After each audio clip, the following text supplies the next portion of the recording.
What's up, everybody? Jeff in Control Robinson here with part two of the EG kind of a history video with myself at the center of it, of course, because that's the only perspective I can really give.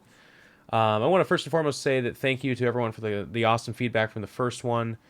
Putting myself out there a little bit in terms of my heart on my sleeve and pulling back the curtain and showing off some of the things that that happened in the background, things that people typically don't talk about super much, just because there can be backlash and it can be kind of bad. But it was in a lot of ways it was almost therapeutic to share that and to be that kind of free. And it's been a week since that video has been up, for me now at this time, and it's been nothing but positive and awesome. So thank you. So a bit of a roadmap for this one.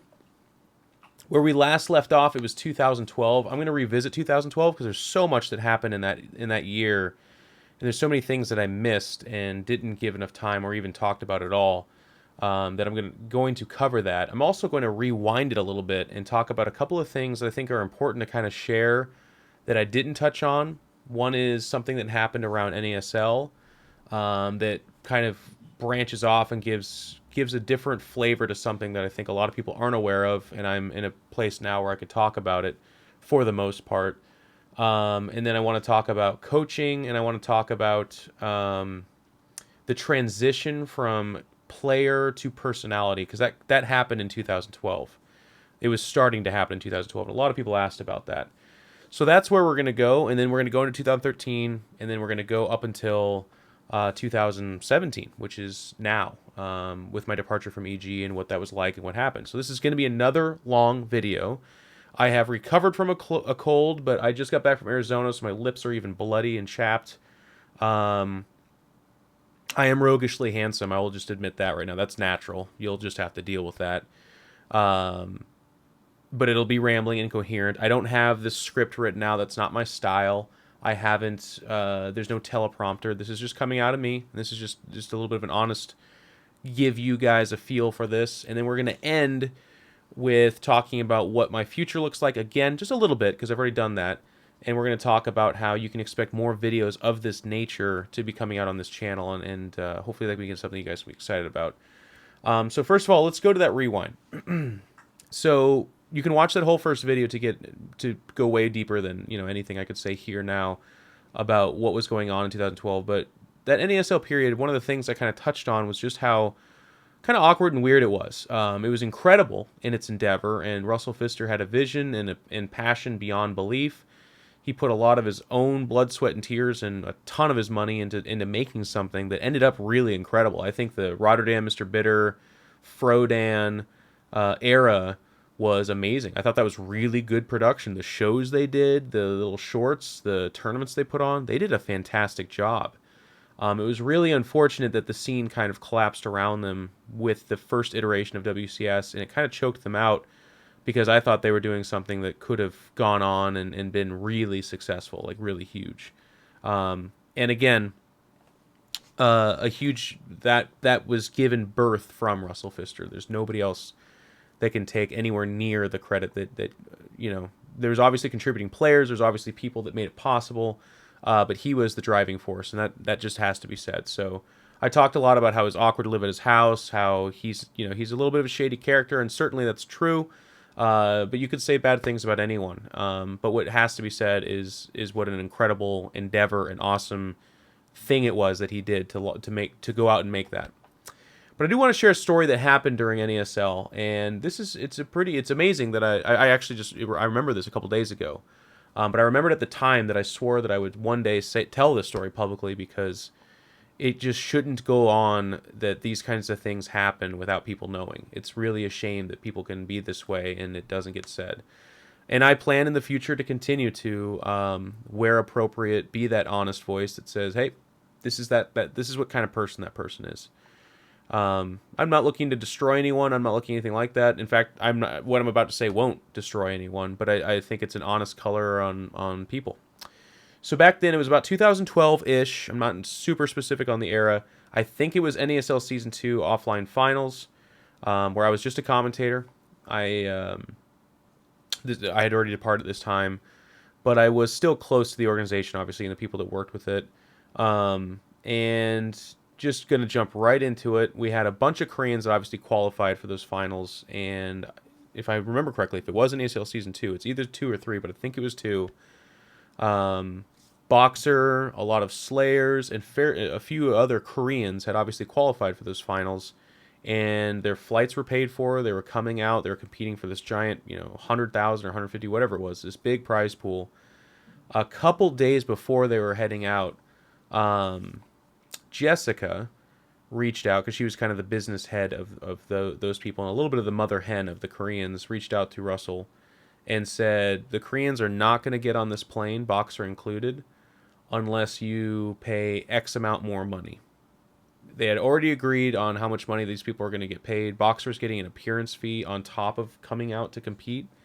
Um, the other Koreans were not going to be paid money. They were going to compete, but their flights were paid for.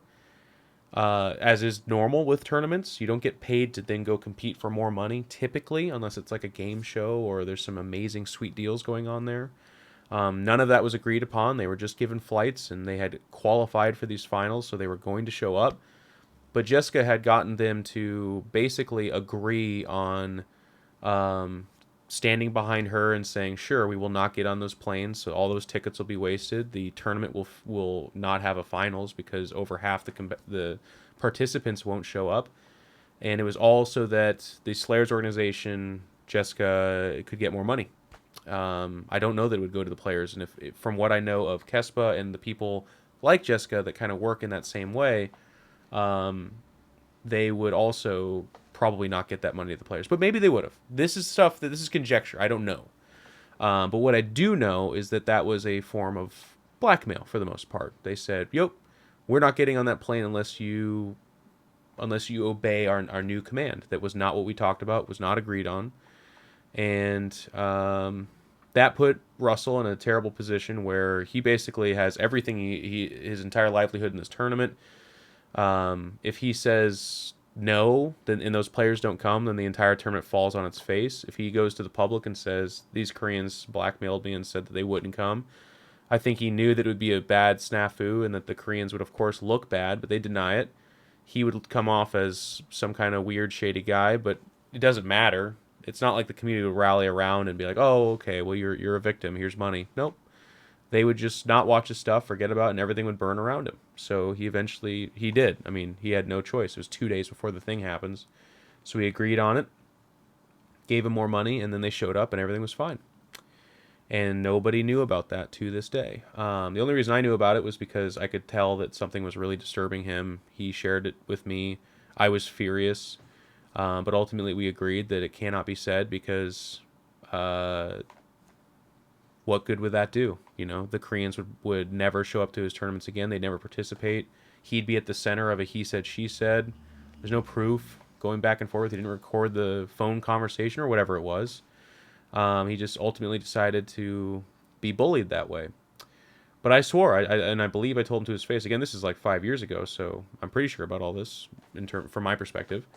I said, well, someday they're going to know. So I'm not telling you this because I want you to get whipped up in a fervor and tweet people or get mad. There's nothing to be done. It's just important that you understand that this is how Wild West esports was back then. This is not the only time this has happened. She's not the only person to have done this. When I've publicly told you that Kespa is a really bad organization, I mean that. And there's a ton of stories that could be said about that. Ask Artosis, ask Tasteless. Well, I mean, wait. When they're out of Korea, they'll tell you. But that's for a different day. I've got all kinds of videos and talks to do in the future. Maybe that's one I'll touch on because it was mostly Brood War, by the way. That was when I was closest to the people that worked alongside them and knew most of this more intimately. I just knew that they wouldn't change their ways as time moves forward. So shady stuff has happened, but it was the Wild West. People knew that there wasn't a lawyer on deck for Russell that could step in. There wasn't legislation. There wasn't officiality. It wasn't real for a lot of people. So you could say and do those kinds of things without repercussion, and it happened. Does that stuff still happen today? Yes, it does. But it's going to have bigger impact and it's going to have bigger repercussions because we're getting pretty official with esports. It's getting to that point in time where someone's going to make one of these moves, and someone is going to have a lawyer, someone is going to be backed by a big company, and they're going to go after them. And when that happens, those people, they don't walk away from it okay. They get taken for everything they have. There's just scorched earth policy when you play big ball like that, with hundreds of thousands and sometimes millions of dollars flying around. Um, so that's interesting. That's something that happened in the background. That's something that we kind of dealt with. There again were other situations where this kind of stuff happened, but I like I said, I swore at that day that I would one day share what kind of stuff went on. And that's another part of the reason why NASL has a special place in my heart, because there was a lot of hurdles that we had to get over, both when I was a part of it, but also when I was just kind of close to it and not a part of it anymore, like I wasn't in 2012. The other thing I wanted to roll back and talk about too that was important, and this kind of leads into some of the other stuff. 2012 was a big year, by the way, if you couldn't tell. 2010, 11, 12. I think I touched a little bit on this in the first video, but you heard me talk about how I was getting paid very little from EG. Then that got stepped up to a pretty good amount, especially around the time I moved to Arizona. It was like $2,000, $2,500. And then each contract after that, which was yearly, was something like, then I went to $3,500, then $4,500.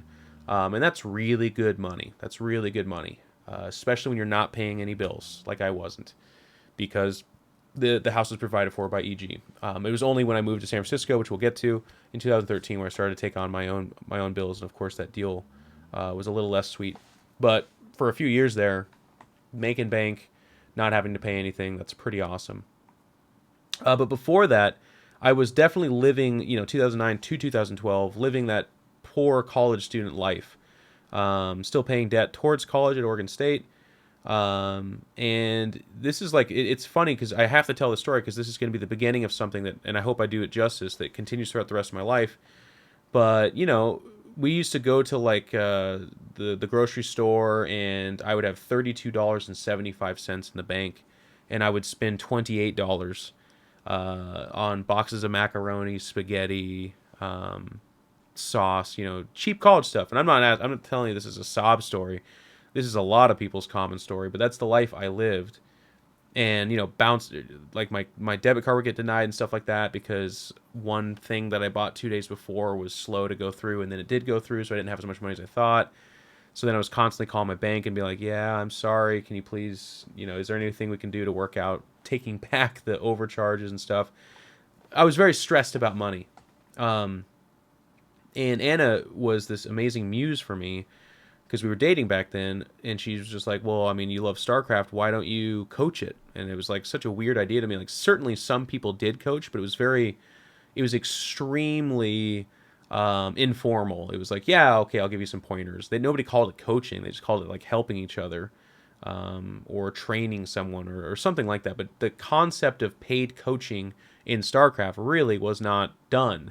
It had been done, like I said, in an informal thing. Like, somebody would contact a megastar in the game and be like, hey, can I pay you $100, and for like an hour you just talk to me about the game and tell me some stuff? Sure. But it was never advertised. It was never sought after. It was not a big thing. And I was just so taken aback at how good of an idea that was by Anna, because I love teaching. That's what I went to school for. Obviously, I love StarCraft, and just the combination of the two is pretty cool. And I was like, okay, I mean, I'll give it a shot. So I started a blog on Team Liquid, and I just kind of advertised coaching. I think my first rate was, I want to say $7 an hour, maybe $5, something like that.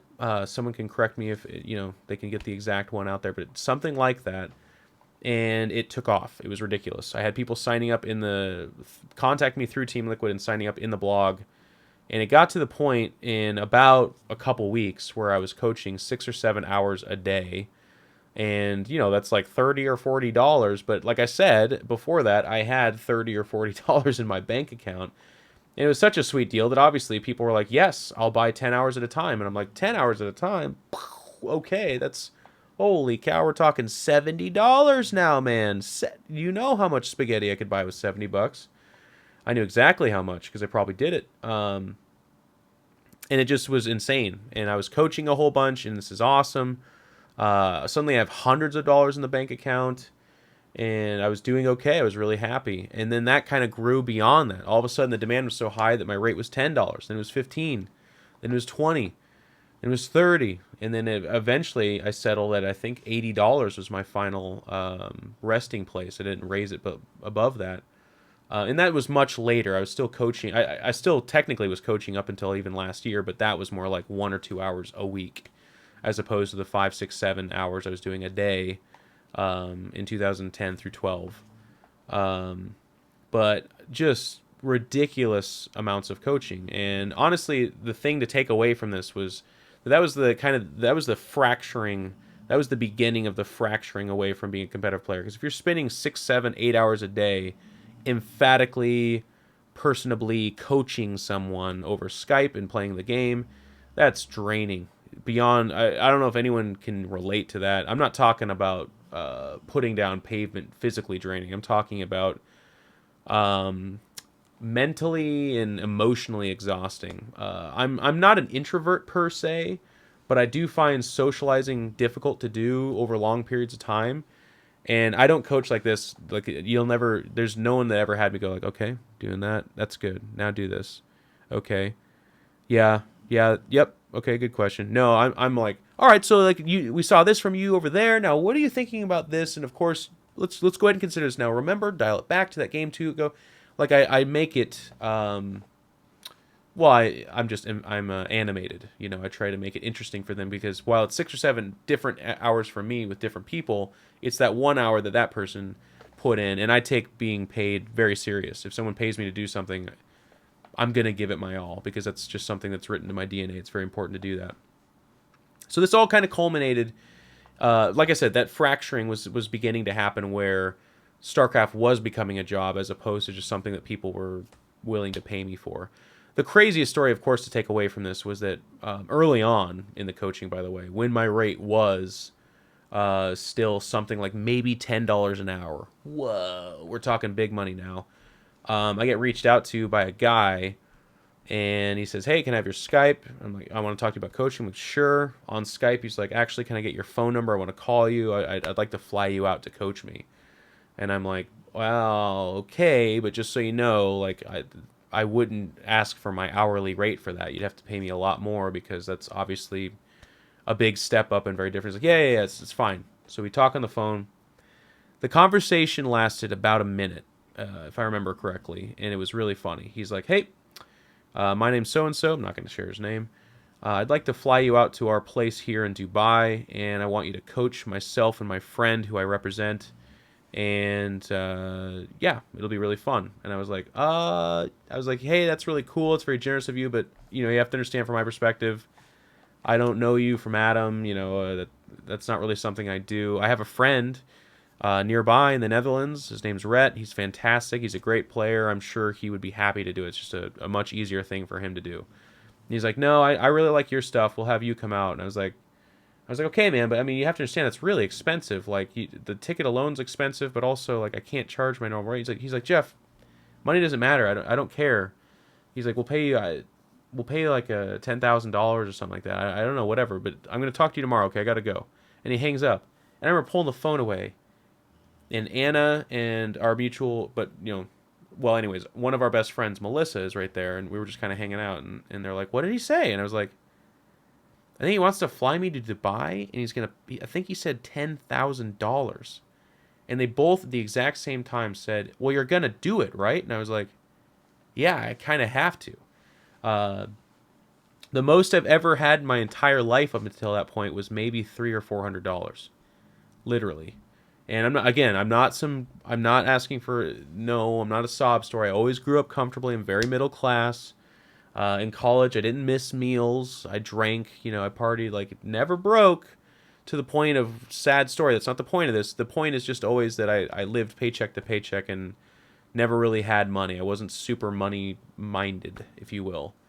But when he said that, I was like, this is like seed money to change your life.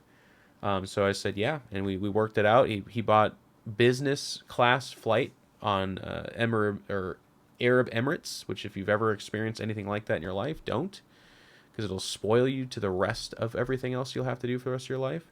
It's the nicest flight I've ever taken. I get there. I've told this story a million times before, but for those of you that don't know, the TLDR, it was amazing. He was awesome.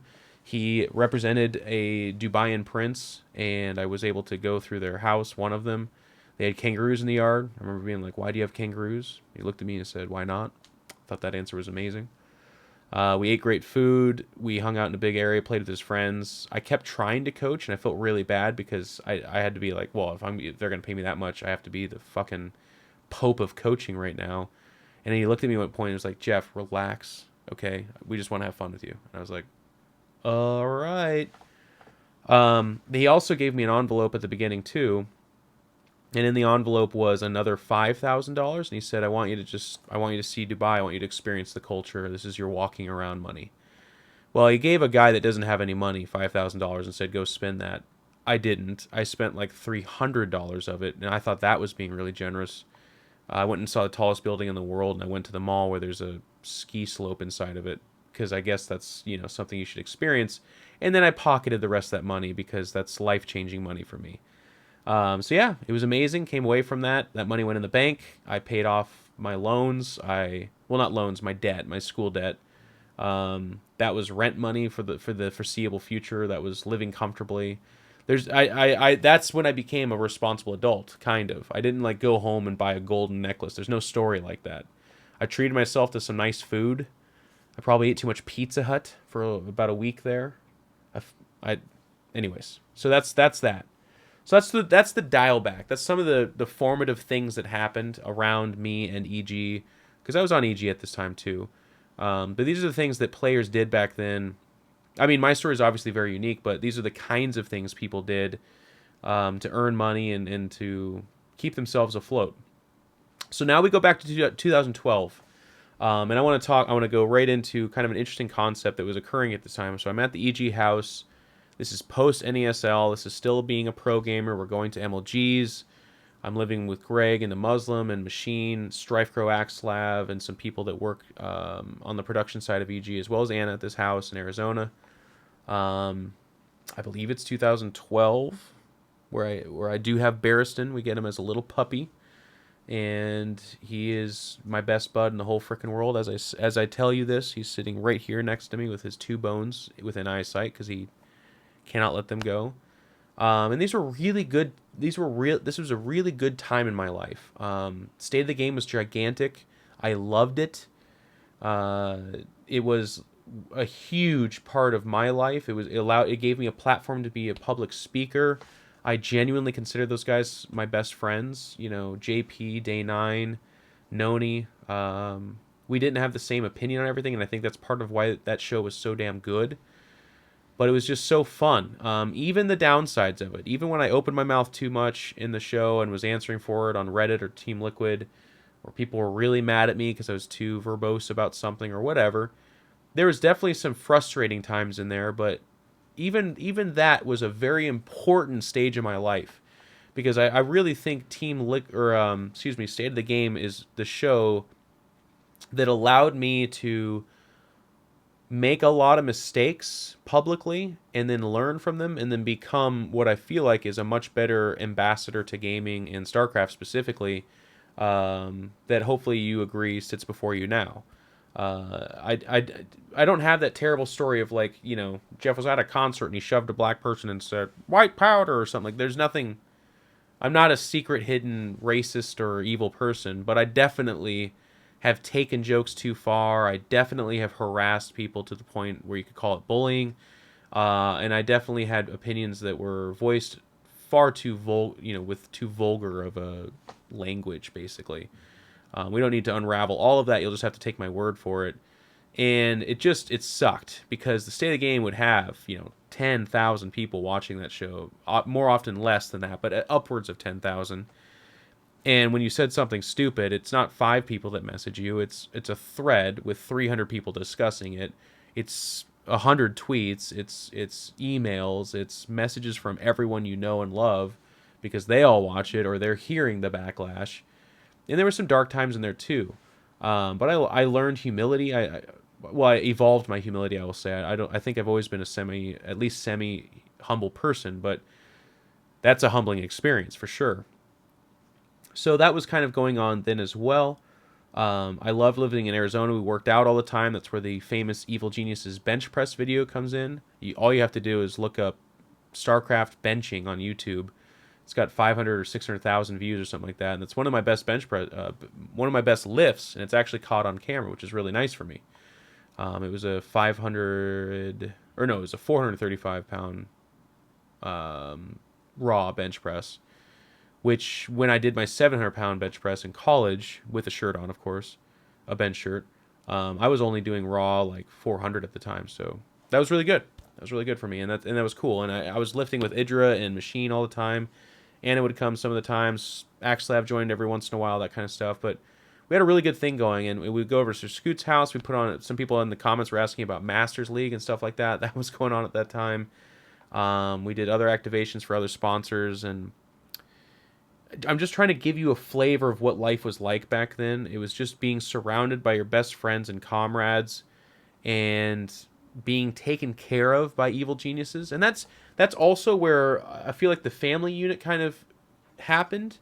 But there's also kind of an iron hide that developed then too. We were one of the favorites. You know, we had acquired Puma earlier, but around this time, I think it was 2012, maybe 11, when like Oz and Alive came on, and the big Jaedong signing was 2012 or 2012, I believe. I remember Anna and I watched his first match from our honeymoon, but yeah, like the team was becoming the team. You know, and that already kind of started with Idra and to a lesser extent to Muslim, but Stefano was signed around here. We made that video. I definitely think if you haven't, go over to the Evil Geniuses YouTube channel. There's some amazing videos on there. Amazing in that they're nostalgic, they're funny, they're cool. But this was the era we were making those videos. Thorazane. But with all these acquirements and with all these new people coming in, and they were immediately welcomed in the family, by the way. Behind, you know, let me just tell you right now, Stefano's a weird fucking cat, but we loved him like a brother, and a lot of us still do. You know, he was like one of those weird guys that could walk up to you and be like, "What are you watching? It looked like smut. This is disgusting. You are a gross cunt." He would say these words that we would always be like, "Oh my god, don't say that." You know, like, oh. Or don't talk to people that way. Or some people in the house, like, you know, some people he would say that to him and they'd be like, "Stefano, shut the fuck up. Like, don't say that." And he wouldn't even laugh, but that was kind of his rapport. That was his shtick, you know. But it was all out of love, and it was really cool. And Thorazane was really quiet, but one of the cool, harder working, and very serious people. Very true to like kind of Swedish culture. Almost every stereotype you'd imagine there is true. And he's going off and becoming a doctor now, of course. And it was just, but the point I'm trying to make here is it was at this time that we were under fire. Like people were calling us mercenaries and saying, you know, you're just going to buy whoever's good, and it's just all about money. Huck got a lot of crap for that when he went from Team Liquid to Evil Geniuses, one of the only trade/buyouts to ever occur in StarCraft, at least on the foreigner side. And it was massive. It was a massive deal. 6 figures. One of the big superstars who lived up to the hype too. And I think it's important to add, like a lot of people, it's so funny. There's some weird stereotypes that developed at the time, like, oh, EG doesn't win, or if they do win, they buy these people that win. It's like, actually, EG pays comfortable salaries to top tier talent, takes care of them, gives them player managers, and does everything in its power to make them happy so that they can compete at the highest level. And a lot of times, the only players they were able to do that for were ones that distinguished themselves through winning, of course. So that's where all these images kind of came into play. But it was interesting. We had to circle the wagons with each other because we were under fire from all these different directions about just EG hate. Now, of course, it's worth mentioning that was the vocal minority. We also had tremendous fans. We did a show called Unburrowed back then that Anna hosted from the house, where we open fan mail, and this is again on the EG YouTube. So if you want to kind of go down nostalgia lane and open up complimentary media alongside what I'm talking about, that's where you'll go to do that. And people send us incredible things. I cried weekly because people would send a story of like, "Hey, I'm going through this extremely terrible, debilitating disease or injury, and listening to you guys do this and cheering you guys on is what's getting me through it." And it's like, we play frickin' video games. You know, we're having a good time. We're hanging out. We're being paid to do what we would do for free anyways, was kind of my motto back then. But we were given a place and a platform where we could do that and have meaning, and that's absolutely amazing and absolutely incredible. Let me take a oops, I hit the microphone. Let me take a drink real quick. I drank a Coke last time, and people were like, "Are you sponsored by Coke?" No, but it's kind of cool that I've worked hard over the years so that if you see me doing anything, you almost assume that they're paying me to do it, which is good and bad in different ways. But so that was the flavor that's going on back then. And with all these announcements, with all these videos I'm asking you to kind of be steered towards, you'll notice I'm kind of at the center of a lot of them. And that's not because this is the Jeff Hour and I'm like, wow, I was just so incredible and obviously awesome, so I had to be there. It's because a lot of those guys didn't want to be in those videos. They didn't want the burden of speaking out to the public and then hearing what the public had to say for everything. We had an amazing bond. We loved each other and we were doing great.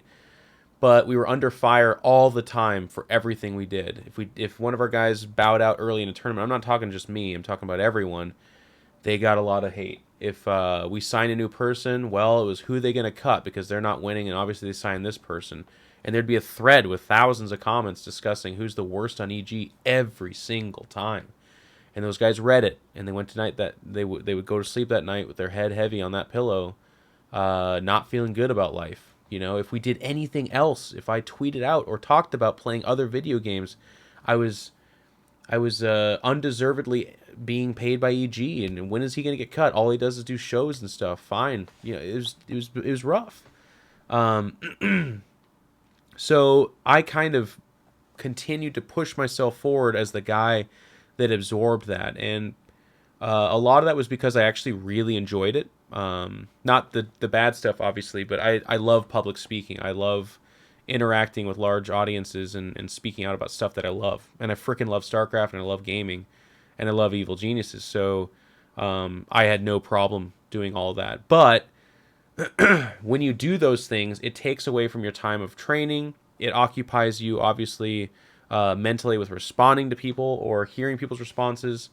And that can, of course, have a huge impact on your play. Pro gamers playing a top competitive esport game, of which there's obviously only like 4 or 5 or 6, they have to give it their all, absolutely their all. And it's not just a cliche, they actually do. They probably have to be young people that don't have spouses, that don't have bills, that don't have big real-world concerns, so that they can focus every ounce of their mind and energy on honing their skills. And I was starting to willfully diversify. Sorry, my nose is like killing me. My body's like, Jeff, no, don't tell the truth. I will do it. Anyways. So a lot of people have always kind of been like, well, did EG push you in that direction? Is that, you know, did you start doing it because you were losing and stuff like that? It's like everything else I've ever done. It was completely natural. I did not seek out being a professional gamer. It just happened. I didn't seek out transitioning towards being more of a commentator and personality. It just happened. I love doing the things that I'm doing, and I'm completely okay gravitating away from something that I enjoy doing towards something else. I grew up playing football. I loved every ounce of it. It was my everything, especially in high school. I am one of those guys that has the high school football stories that will tell you to them to this day. And I'm 31 right now, so it's uncomfortable, 13 years ago at this point in time. We're coming up on the halfway mark. But commentating the different tournaments we did, and then obviously getting invited to commentate other things was huge. I loved making the videos announcing players and poking fun at the community and ourselves. And it just, eventually my results that were already not stellar were becoming less stellar.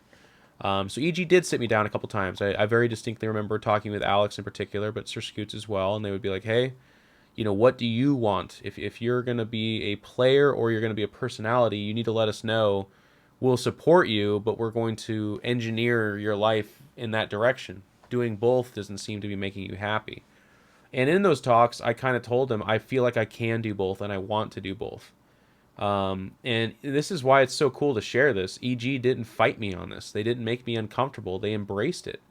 They did pose the question, obviously, with them wanting me to pick one or the other. They didn't think it was healthy or good to do both. But I told them I felt like I could, and they supported it. So what did supported it mean? It meant they still sent me to tournaments even though I was the media guy. It meant they still allowed for my day-to-day to be training, while also making me the main commentator of the Masters League, or understanding that I do these talk shows, and eventually even building my own talk show for me. EG is the ones that produced Inside the Game that I did with DJ Wheat and our various different third commentator, or host, excuse me. They facilitated these things. Now, obviously, this isn't like this massive selfless Jesus thing they did. They benefited as well. They were able to put their sponsors on there. They're building my brand, which helps them build theirs.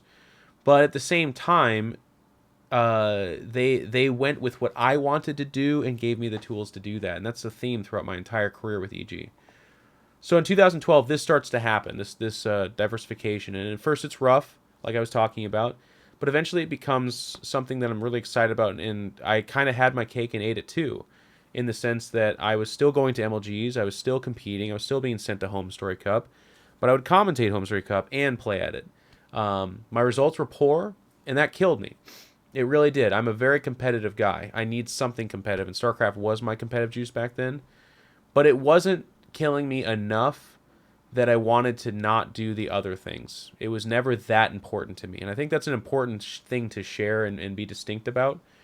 When I cried because I was eliminated and lost and put my head in Sir Scoot's chest, those were real tears. But it's not like I'm not the kind of guy that can tell you, like, I had bloody calloused hands from the 23.5 hours I worked the day before. No, I worked a good 7 to 10 hours every day. That's not a lie. Could I have done more? Could I have trained better? Yes. But I also split my time doing shows, videos, announcements, social media, all that stuff. And I did it not because there was a gun to my head, but because I loved it. And it was to the detriment of my results. Had I not done those things, would I have gotten better results? I think so. But I'm not telling you that I was going to be a guy that would go on to win MLGs and stuff like that. I don't think so. Especially when the Koreans came. In Brood War, I was one of the best non-Koreans, but even then, like Idra and Noni in their peak, made me look silly. And the Koreans were gods compared to all non-Koreans, but myself even more so.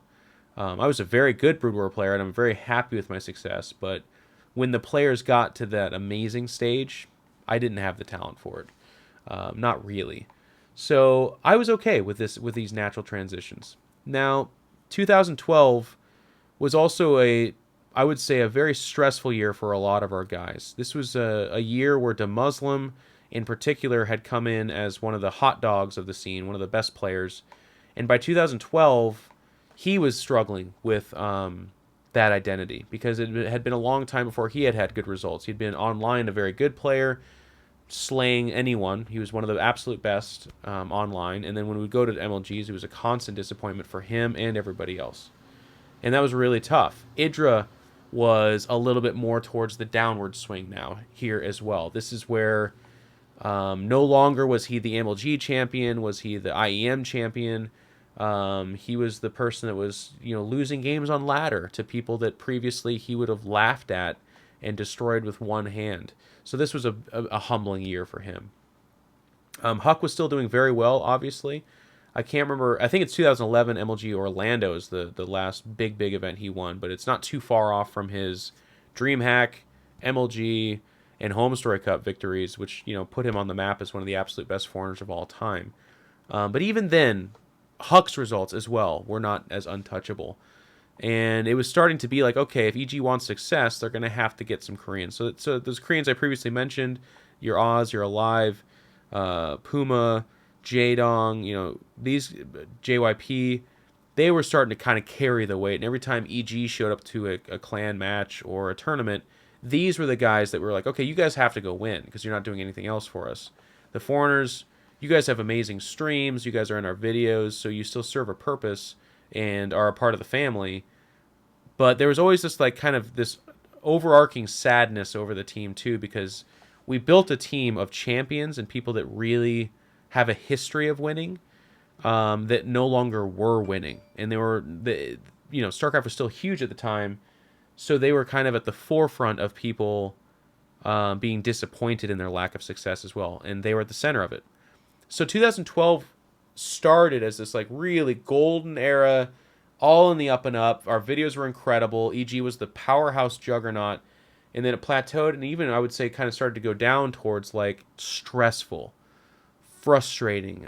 People were colliding and fight in inter squad fighting. People were getting cut. StrifeCro and AxeLab, I think, left us in 2012, and it was not a super awesome departure of like, hey guys, we're so happy to be doing something else. It was more like, we're not renewing your contracts. Well, okay, are you gonna fly us home? I don't even know if they got flown home, but I don't want to color that because I don't know for sure. So, but the flavor was just things were bad. So then 2013 starts to kind of show its head, and towards the tail end of 2012, while we're all negotiating contracts and stuff like that, I remember Alex gets on a few, like he emails me this, and then texts me this, and you know, Alex and I always have had a pretty damn honest relationship. I've yelled at that guy a bunch, he's yelled at me a bunch, and we're still here together on some level. Where he was like, okay, we're gonna need you to move out to San Francisco. We're like, okay, cool. I mean, are you gonna get us an apartment, or are we gonna get a house there? He's like, yeah, we're gonna get a house, but you know, you and Ann are getting married. I'm not sure you guys want to be there. We weren't sure we wanted to be there. We're like, okay, well, you need us to go to San Francisco, but you're not going to pay for anything, or, you know, all right, well, am I going to get a bump in salary? No, we're going to pay you the same. You know, you're not as much of a player. You're going to be more of a host. It's really good money. And they were paying me $6,000, I think, at the time. That's what was on the table a month, by the way. That's really good money. Going into 2013. And I remember just fighting it tooth and nail and be like, that's ridiculous. San Francisco is and now is, the most expensive city to live in the country. Moving costs money, paying rent. Like, you aren't giving me a raise, and you're asking me to pay these things, so this is effectively a pay cut by a lot. You know, any apartment anywhere near San Francisco is at least $2,000. Unless you want to put yourself, you know, above like a gang or something like that, it gets pretty bad. Now, people that live here are going to be like, no, I found a place for $1,200. It's quite safe. Okay, it's a great apartment. Yeah, I know, they exist. But the point is, for the most part, it's very expensive. And if you find something cheap, you're paying for that in different ways somewhere else. But as many as, you know, as I'm sure Alex's life is described this way, he got what he wanted. I wanted to keep working in gaming. I wanted to keep working with Evil Geniuses. He didn't budge. I think actually he did budge in that he paid me $500 more. So I got $6,500 as my signed contract in 2013. And that's one of the highest paid, as far as I know, StarCraft 2 people ever. A lot of people have asked me about the six figures that certain people claim to have been paid in EG, and if that was real. Yes. I'm not going to give you exact numbers, but the big superstars did make that much money.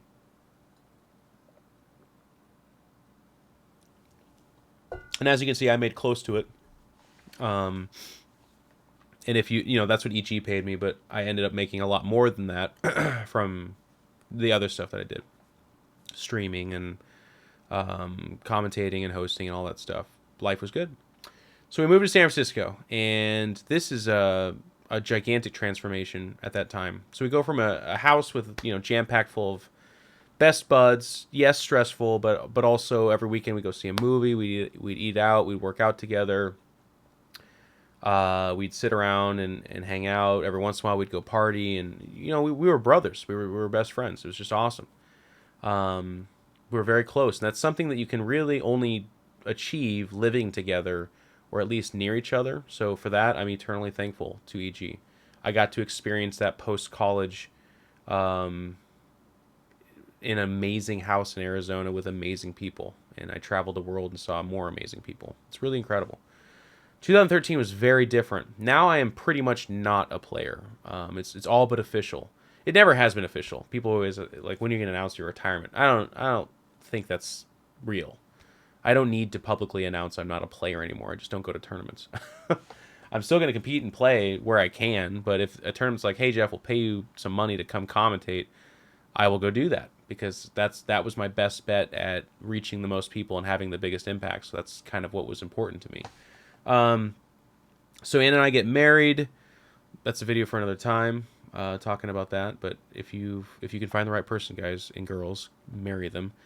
It's the best thing I've ever done in my life. And the San Francisco is awesome. It's a huge change of pace. I'm in a nice apartment, which, by the way, this is the apartment we moved into. We've been living here for now, going on 4 years. Anna found this place, and it's just incredible. It's awesome, and life changes then. So Machine moves into the EG house, where he's living with a couple other players, but some of the Dota guys, and again some of the production people. Idra got an apartment with his girlfriend at the time, near us, and life tried to resume as normal. I remember just picking up Bryce, and Bryce would meet us at the gym. I'd go pick up Greg, or Greg would meet us or Bryce would meet us at the Greg's house, and we would go to the gym there. And every day we'd make the drive. The whole trip would take us about 20 minutes. Go work out for about an hour, hour and a half, and then drive back. Go see movies together. But for the most part, being in different houses meant that we didn't communicate or talk nearly as much. I would hit Greg on ladder, but it wouldn't be quite the same. If you could see him in person, stuff like that, it was more personable. If Greg smashed me, or I got lucky and can rushed his stubborn head, then we would laugh, or at least I would laugh about it in person and give each other a hard time. But online, it just was different. And that's when things started to kind of get a little bit separated too. DeMuzzle ended up having to move back to England, I believe it was. I believe that's what happened. Is that right? 2013, did he move back? I think so. But that was messy too, just because, he wasn't really prepared to go do that. They tried to get him a visa to stay in America. This part I'm a little bit fuzzy on. I should have thought about this before I got into the video to get the specifics on this, but something like that. A lot of the players, that never lived there, of course, didn't have that experience, but like Xenocider and Suppy continued to do really well. But this was also about the time that Suppy kind of got more serious with college. Xenocider, I think, came into the team, but he came into the team as in an interesting era where we'd go see him in some MLGs in 2013. But he came in on the downward swing of EG for the most part.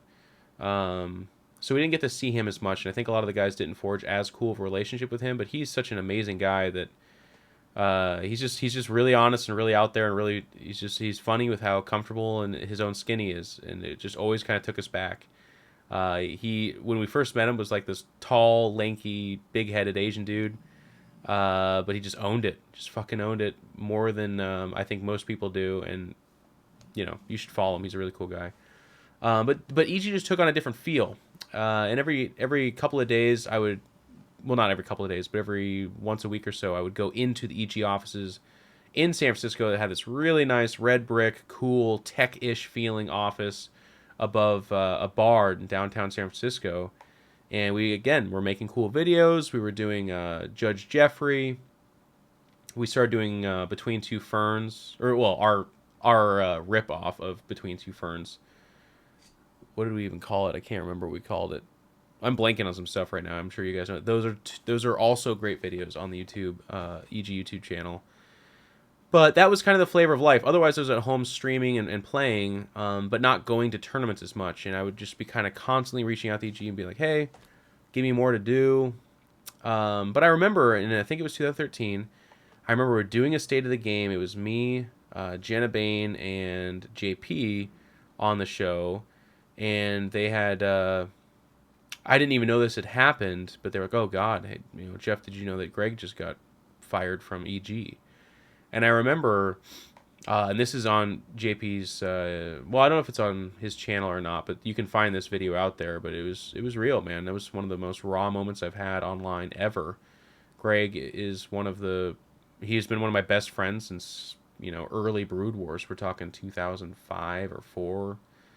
Crazy long time. We've butted heads a bunch. We've talked about really personal, amazing things.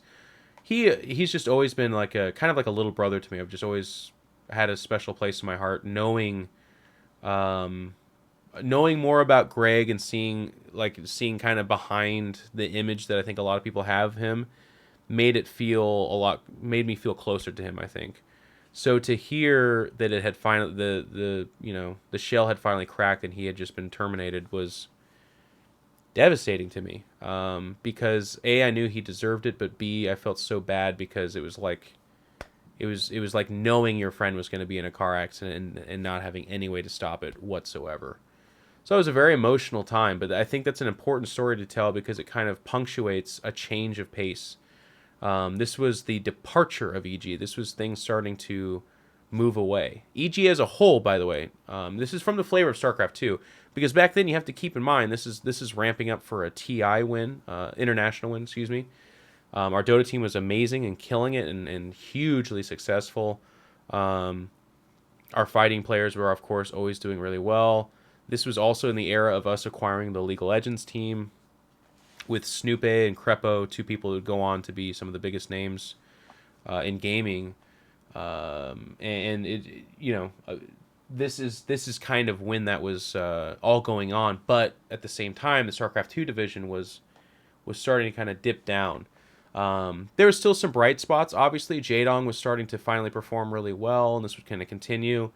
I think it was the 2014 BlizzCon where he had that really good run, if I remember correctly. But it was 2013 that we were starting to see some kind of hopes, rise there. And we were getting big sponsors. Like, the organization was doing very well, so it was kind of a weird feel. And I lived through this, so I think it's really interesting to be able to tell you guys this. And a lot of you are, people of a StarCraft background, so this is kind of interesting for you to hear, I feel. But StarCraft was such a huge, big game in 2010, and it was so gigantically momentous, ascending at the same time as Twitch. When I did autograph signings, there was 70 people or 100 lined up, and they would each come up and say the most wonderful, amazing things. And I'm so fortunate that for a long time I knew to soak it in and to enjoy it because it was not going to go on forever. And 2013 was kind of the year where the chickens came to roost in that sense. EG was thriving and blowing up. Our sponsors were getting bigger. Monster was, re-upping and getting more involved. And gaming in general was becoming more serious. LoL was blowing up. Dota was blowing up. CSGO was beginning to emerge at that time. It was rocky when it started, but it eventually becomes what we know it to be today. But at the same time, StarCraft was having a few struggles. The WCS system was kind of weird. NASL went away. MLG was starting to kind of, they were still doing events, but they were doing a little bit fewer with StarCraft, and there was a little bit more sass of a feel with it. MLG no longer is putting StarCraft forward as like, this is the game. This is our game. We're involved in everything. It was a little bit more of like, you could kind of tell, and I don't have any specifics to substantiate this, but you could kind of tell MLG was a little bit over it. Maybe working with Blizzard was really tumultuous for them. Maybe dealing with the community, which can be extremely critical, let's be fair, had run its course, and there was just a little bit more of a sour feel there. And on EG, a lot of our amazing players, like I said, those foreigners, 2012, that dip that was occurring in 2012 continued to dip down in 2013 as well, and it was wearing people thin. So Greg, departing from EG in this just horrible way, he had moved out to San Francisco as well. He had an apartment with his girl, to be fired from the team. And this is also an important story to tell too, and I think people knew this back then, but it bears mentioning now. What a weird firing this was, because Alex Garfield in particular and Colin DeShong and some of these guys, like, they looked at Greg was their hero. Greg was the guy they legitimately cheered for at these MLGs. Greg was the guy they sent off to Korea, not because they owed him anything, but because they were excited about making him happy and giving him the tools necessary to win, realizing that in order to keep their sponsors, because of just how toxic it had gotten, just how upset Greg was, that he had to go. So they did it. They took him out to dinner. They explained to him that they're going to do everything they can to kind of try to help him along, but he had to go. And the final comment, the final thread, and that was it. He was fired. And it's at this time they're going to break from the timeline just a little bit to tell you too. Greg at this point in time was not enjoying where he was. The not winning thing, coupled with Greg had a weird fan base in that his fans were equal parts, 100% equal parts. It was 50-50. 50% of those people would eat molten lava. They would just guzzle that shit down on his behalf if he asked. If he said, everyone drink lava, they would drink lava like that. The other 50% of people wanted to watch him lose and wanted to watch him blow up and would do anything they could to be there for it, to instigate it, to soak it up, to egg it on, and they hounded him and followed him. And Greg, part of the reason why he had the image that he did was because he had no way of filtering himself. He did not tell people to stop. He just did it. But there's also a part of Greg, and Greg's not stupid, obviously. There's a part of Greg that knew that this was also why he was famous. So he didn't fight it actively because he also knew that this was what was getting him the big paychecks. This is what was getting him the attention. But it ran its course. It eventually got to a point in time where Greg did, although he'd probably never admit it, he did enjoy winning. He did enjoy being famous. He enjoyed being the big bad guy. But what it was doing to him was not worth it towards the end. Greg was losing hair. He was stressed all the time. He had stomach issues. It was manifesting in different ways. He just wasn't happy. The reason I tell you this is because not long after he was fired, and he did for a while there, tried to become a commentator in StarCraft 2, did a couple of events. I thought he was amazing, but again, didn't really have the stomach for just being in the public eye really at all, but specifically of StarCraft 2. It'd be like a little while later that Greg's hair would start to grow back. He would smile more. He seemed healthier. He's been on a big fitness kick. He's been really taking to his cooking. And while I don't check in on Greg on a monthly, or I'm going to just be flat out honest with you, I talk to him very infrequently. Not because of like lack of desire or because I don't want to. It's just because I kind of respect Greg's privacy and know that, well, I actually, maybe he'll come in and be like, actually, Jeff, I don't consider you a friend. Whatever. I consider him a friend no matter what. I will always think of Greg, and I will always be there for him in whatever capacity he wants. But he, like I, are, from what I can tell, not big on like calling people up and be like, how you doing?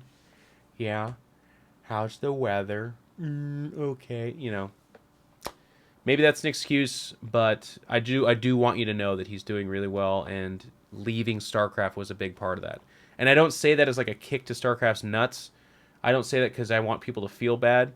It was an amazing realization that someone was in a position that they benefited from, but didn't belong. That's not where he was meant to be. Very few people are meant to absorb that much public scrutiny and attention. It really can weigh on you or change you. And Greg would not be changed, much true to his character. And because of that, it was eating him alive. So it was the best thing in the world for him to move on, as far as I can tell. So we get back into 2013, and again, I'm looking at this, we're actually an hour into this, and I'm nowhere near even 2014, so there's going to be a part 3. Well, whatever, it's cool. I think a lot of you really enjoy this. But 2013 was that downward slope year where things were they took a different feel to it. And I really enjoyed making all that content. I really enjoyed it, but I was kind of put in a interesting position of, holding pattern, kind of. I would go home and stream. Well, not go home. I would just be streaming all day. EG would ring me up and be like, okay, we're going to have you come in and film such and such. And Anna worked in the office, or she would just come home and tell me. And it was like, okay, yeah, I can see us doing that. Oops. Oh, this video's going to get a little bit weird. There's my... You just saw my overlay. I was actually going to look up the year that EG was acquired, or Good Game Agency was acquired by Amazon, because I thought it was 2013. Pretty darn sure it was 2013. Maybe I'll spend more time talking about that in part 3. I think that's a pretty amazing place to start off with.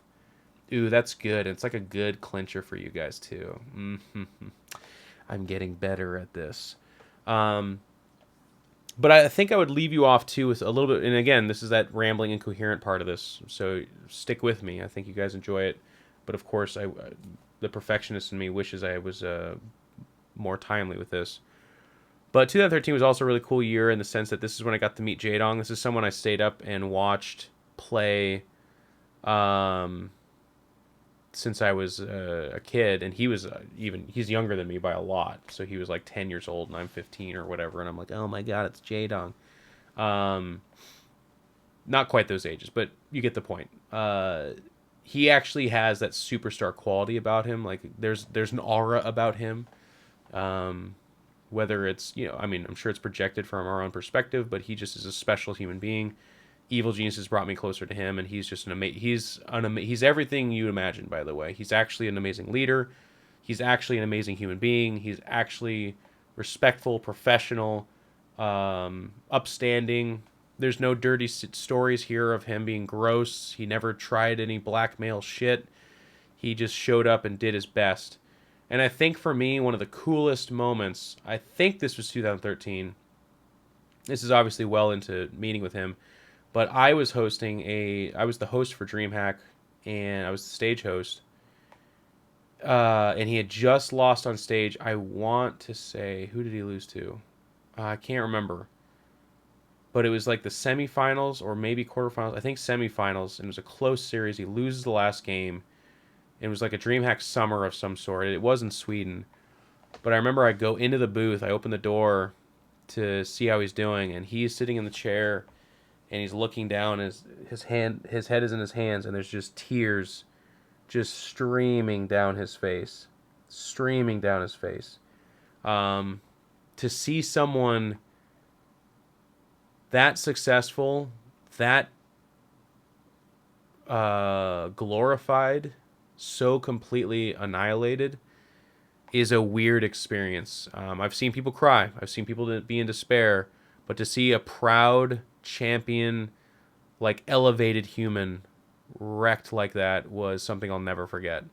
And I just put my hand on his back, and I kind of knelt down and looked at him, and I said, we're proud of you. And he took his hands off his face and looked at me, and Jaedong only speaks like half English. He understands a lot, but doesn't speak very much. But he back then actually had better English, if you could believe it, because he was around all of us white boys a lot. And he looked at me, and he kind of like nodded a little bit, and then and I just gave him a little squeeze and walked out and gave him his space. But the reason why he was wrecked that bad wasn't because he didn't win, or wasn't because he didn't get the money or something like that. It was because he wanted it so bad. And that was so goddamn inspiring to be around. I don't know that I've ever wanted anything as bad as in that moment I was in the presence of. And I'm not saying that's a cliche. People say stuff like that, but I actually mean it. I don't know that I've ever wanted something as much as he wanted that. It was like a transcendent moment. He wanted it so bad that he couldn't filter himself when he didn't get what he wanted. And not like a weird, petulant kind of way, but in a like driven, competitive kind of way. It was really cool to be around. I tell you that story because I know a lot of you are Jaedong fans, but I also know that there's the potential for you to be inspired by hearing that too. He worked so hard, even after long periods of success, and most of his success obviously came in Brood War.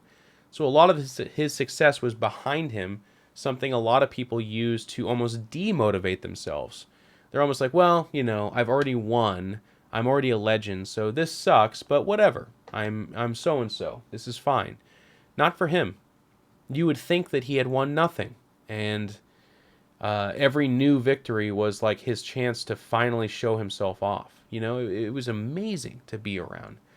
And this again is something that to a lot of people they were like, yeah, AG signed Jaedong, big deal. Like of course they did. They're the Yankees. They went after the biggest and baddest.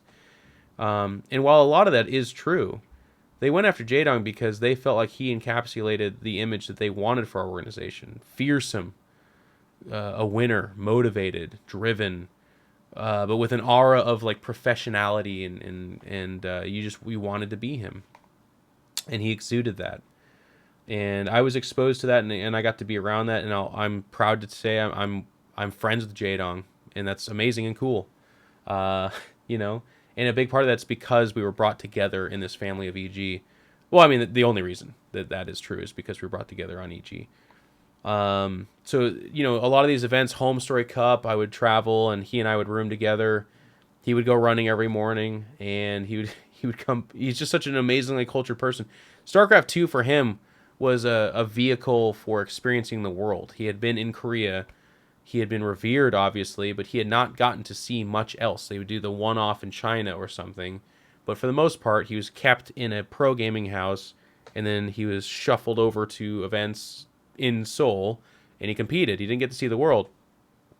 So a big part of the reason why I loved EG so much was EG promised to show him the world, and they did, and he took that very serious. So a lot of his results weren't as amazing as people had wanted, which was an amazing, again, struggle to watch because Jaedong wanted to appease those people and first and foremost himself by winning, but he also didn't want to waste his life away any further by just playing StarCraft. So he took it very serious, but by taking it very serious, he was in this constant struggle of like, when I'm in Sweden, I want to go out and eat Swedish food. I want to see the city. I want to visit. But I'm also there to win a tournament. And in the past, he wouldn't do any of those things. He would just be training nonstop at a tournament, even in a hotel room or at a PC bong or something like that. So it was kind of amazing to be around that, because then there was all these like, this is the weird part, and I'm going to kind of end on this in terms of the history lesson, and then we'll get into the third video soon. But this was also that time where, from the outside looking in, people were like, comments were raining in about, man, EG is just, they're decaying Jaedong. I can't believe that he would go to the team for money, and by being on that team, they would make him worse, and he just was not. Like, let him go back to Korea. Get him back to Korea where he was winning. This is so bad that he's on a foreigner team. And it hurt me so much because Jaedong was freed. He was doing what he wanted to do. He was experiencing life while still competing in StarCraft. Like, he was trying to compete, but also be a human being. And that's what he wanted to do. And EG was providing that for him. And it was so demonized and it was so misunderstood. I tried to put it out there as much as I could that this is actually like the happiest Jaedong you've ever seen in your life. And I'm not just making that up, it's actually true. But it just, you can never, no matter how many times you say something, it's not going to reach everyone. So it was another one of those moments, those circling the wagon moments, where it was really hard to be, calcified in this family unit of evil geniuses and have the bombardment from the outside coming in about how bad it was and impersonal and money driven and just how Jaedong was this like victim of capitalism or something like that. When what I saw was a guy waking up, jogging through the city, the streets of Krefeld in Germany, visiting coffee shops and bread shops just to taste different food and come back and share it,